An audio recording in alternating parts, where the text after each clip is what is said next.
Bom, olá a todos, espero que estejam bem. Estou aqui então gravando mais uma sequência de vídeos e na aula de hoje nós vamos falar sobre teoria de relações internacionais. Então serão 3 aulas, divididas em 3 vídeos. Na primeira aula a gente vai falar sobre o realismo e as escolas realistas de pensamento. Na segunda aula falaremos sobre o liberalismo e o pensamento neoliberal em relações internacionais. E o terceiro vídeo, que seria a terceira aula, falaremos sobre o pensamento construtivista. Então, eu vou compartilhar aqui com vocês o material para a gente ir avançando em cada uma das aulas. Então, a primeira aula, teoria realista das relações internacionais. Eu começo com essa tabela que ela simboliza bem uma taxonomia do pensamento realista. Então, quando a gente fala em realismo, em teoria de relações internacionais, nós temos pelo menos 3 famílias ou tipos de realismo. Então, o realismo clássico, que tem o foco principal da análise sobre a natureza do ser humano. Dentre os principais autores dessa corrente teórica que surgiu lá nos anos 50 do século XX, temos o Hans Morgenthau e o seu texto clássico Política entre as Nações. Aqui a ideia central dos realistas clássicos é a política, ela é governada por leis que são criadas pela própria natureza humana. Então, para a gente entender a política internacional, é preciso focar principalmente no conceito de interesses. E os interesses são definidos em termos de poder. Então, política internacional é igual a política de poder para os realistas clássicos. Uma outra abordagem mais recente, que surge então nos anos 70, é o realismo estrutural, conhecido então como neorrealismo.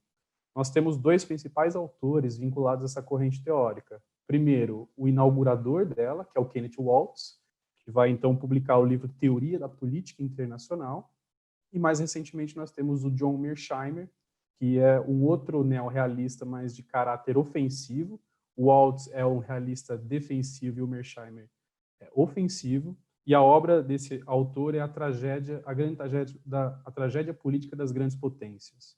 Eu vou focar aqui principalmente na teoria neorrealista do Waltz. E como nós sabemos, o que diz essa teoria?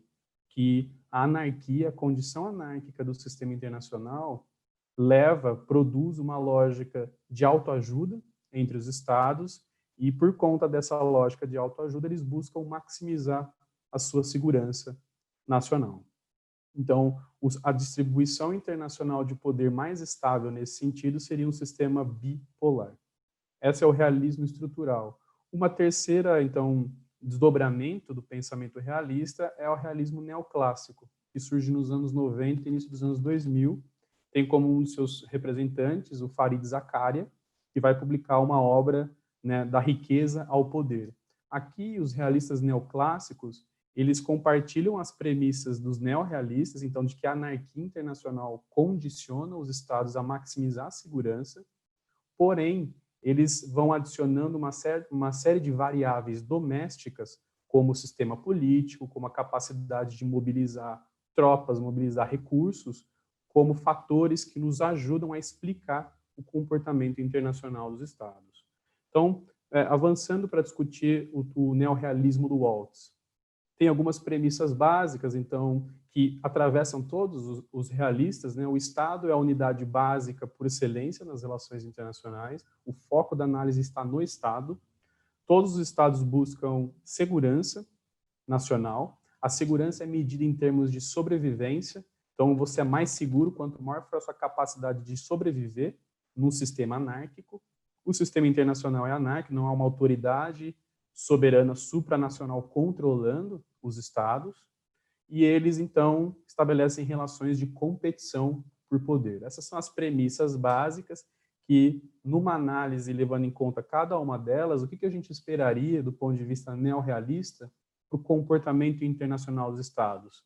Balanceamento, os estados balanceiam uns os outros, porque o balanceamento é o melhor mecanismo para se buscar a segurança. Então, não pode deixar nenhum estado acumular poder demais, porque acúmulo de poder pode colocar em risco o quê? A sua sobrevivência.